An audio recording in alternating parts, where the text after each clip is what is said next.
Hello guys, welcome back to my channel, Elbs TV. So to this video guys ay magluluto muna ako. So napanood ko ito sa YouTube din. Ginaya ko kung first time kong lutuin ito.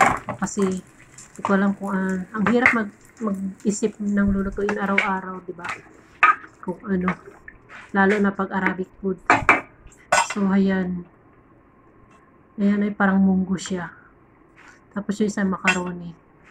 Yan, ihalo ko sa ano. Tapos ito parang pancit siya na ginawa ko siyang brown. Ayan. Ano ko siya, sinangag ko siyang pinakulay brown. Ayan ko nagagay yung bigas. Ayan.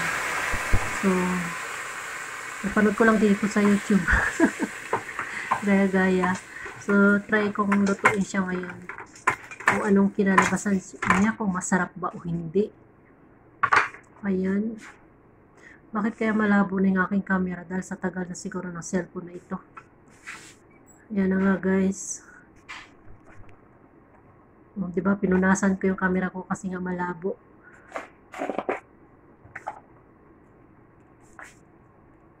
Dito talaga ako nagluluto sa dirty kitchen. Ayan yung cumin ang nilagay ko. Hirap na hirap nga ako dyan kasi pagbukas. Nakalimutan kong i-open na siya dati. At i-mix na yung mga ricado niya dati. At yan yung kaspara tawagin dito, yung ano ba yan sa English. Basta napagkalimutan sa English. At konting paminta. Yun lang guys, yan lang yung nilagay ko. Nilagyan ko siya ng cinnamon stick at laurel. Haluin muna natin siya. Habang ako'y nagluluto rin ng sibuyas na ilalagay ko sa ibabaw ng kanin pagkaluto na. So makikita niyo yan mamaya.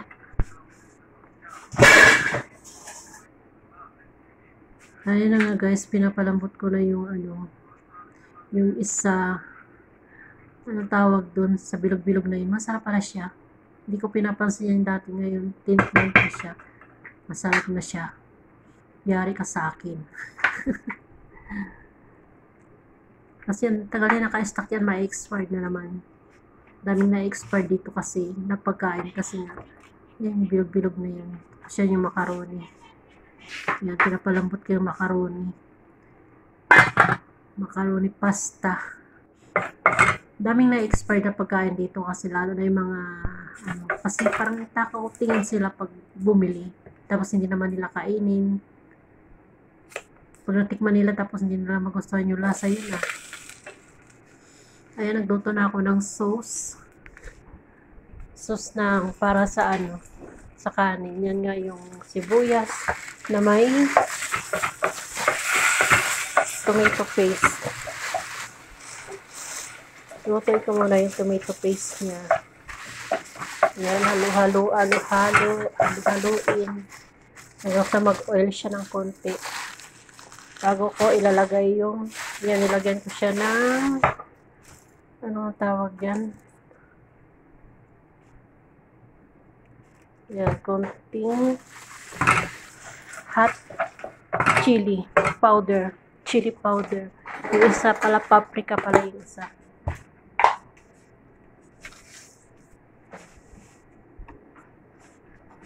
Kaya ba, at konting asin. Yan, habang nagluluto ako ay may habang nagluluto.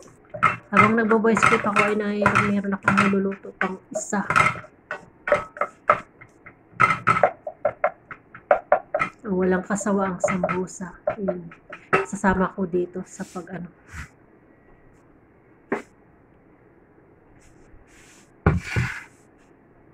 Ayan na nga, ilalagay ko na yung kamatis niya. Yung ni-blend kong kamatis, 3 piraso.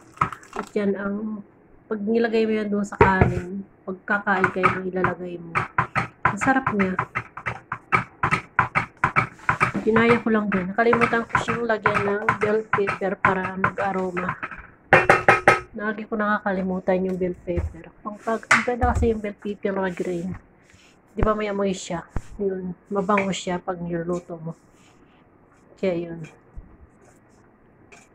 Ayan, luto na nga yung aking kanin. Minix ko na dyan yung parang munggo, tsaka yung parang pancit. Tawag kasi nandito sa area. Yan, mix na yan dyan sa kanin, pagluto. Diba? Ganyan yung mga luto dito. Yan lang yung pag ang amo kong babae ang nagluto. Sobrang daming ricadong nilalagay. Ako wala, yun lang. Coco, paprika, kaspara, cumin, dasin. Yun lang. Kahit anong lutuin mo, yun lang din. Ayan, nilalagay ko na nga yung macaroni niya. Malinis yung kamay ko dyan, guys, ha. Nilalagay ko na nga yung macaroni niya. Try ko nga lutuin ito sa, pag-uwi ko. Magdala ako ng mga ingredients. Tsaka yung mga sangkap na doon sa Pilipinas. O, naparami na nga. Ang lagay ko dyan at binawasan ko. Ayan, dahil nga, ang dami kong nailagay. Papakin ko na lang siya. Ganun talaga, tira-tira. Ayan na, sibuyas na niluto ko. Yung sibuyas, ni-brown ko siya. Ang sarap din yan pang palasa. Tapos nilagay ko siya sa tissue para mawala yung mantika niya. Ayan. Ayan.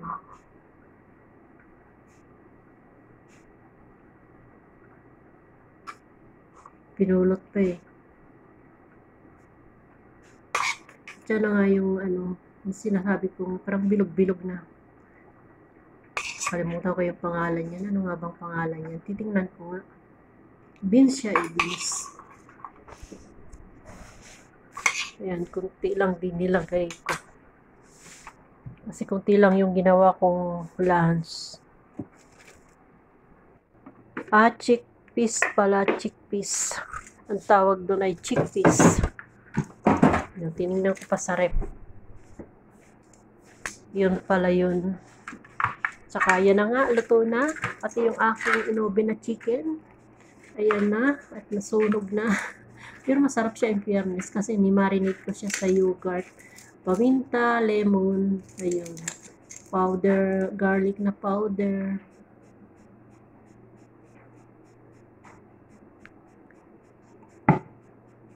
At syempre, as usual, yun ang Ricardo. Yan ay niluto kong pinaka-sauce nila pagkakain sila. Yan ang ilalagay nila. So, yun lang guys. Maraming salamat. Hanggang sa muli. See you next vlog. Bye-bye. Luto ng kanilang lunch. So, ayan nga pala guys. After kong magluto, ayan ang inuto sa akin gumawa niyan. Maliliit na yan na puti. Dates at cheese lang naman yung sa loob niyan. Parang lumpia siyang maliit. Lumpiang dates. Ayan. Mabilis lang naman siyang gawin. Kaya lang puti siya. So, ayan lang guys. Ang aking ganap for today. Today is Monday. January ka agad. Wala pa palang December. November pa lang pala. November 24. Purado eh. Ayan. Tikman natin kung masarap. Masarap nga siya. Mukhang masarap itong luto ko ngayon na ito. So, ayan.